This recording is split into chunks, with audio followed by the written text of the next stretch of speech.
Everyone, we're following a developing story tonight in the Middle East as a United States military base in western Iraq is targeted after Iran vowed to retaliate against the U.S. An exact number of casualties is still unclear at this hour. President Trump says he'll be making a statement tomorrow morning. ABC's Mona Kosar Abdi has the latest from Capitol Hill. New video from Iranian state television shows Iran striking back against the U.S.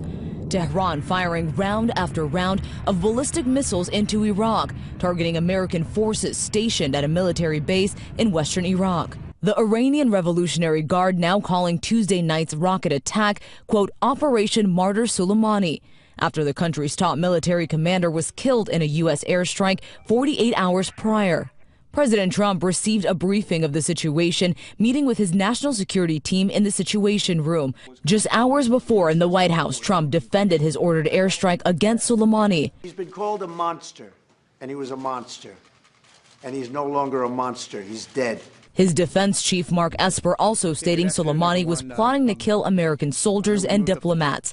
Esper adding the U.S. acted out of self-defense. The United States is not seeking a war with Iran, but we are prepared to finish one. Iran's foreign minister telling ABC's Martha Raddatz the outcome of the situation depends on the U.S. Are you concerned that a strong response from Iran will end in an all-out war? Well, it depends on the United States. The United States took an act of war against Iran. It will have to be prepared for the consequences. Classified briefings with congressional members have been held in a secure room in the Capitol building. House Speaker Nancy Pelosi warning, quote, America and the world cannot afford war. And hours after the attack, President Trump sending a message to the American people that, quote, all is well. He says officials are assessing casualties and damage, but, quote, so far, so good. Mona Kosar Abdi, ABC News, Washington.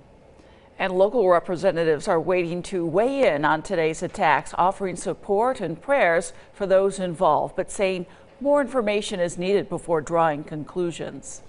For the latest on these attacks, stay with News Channel 9. The morning news with Dan Cummings and Jennifer Sanders starts at 4:30.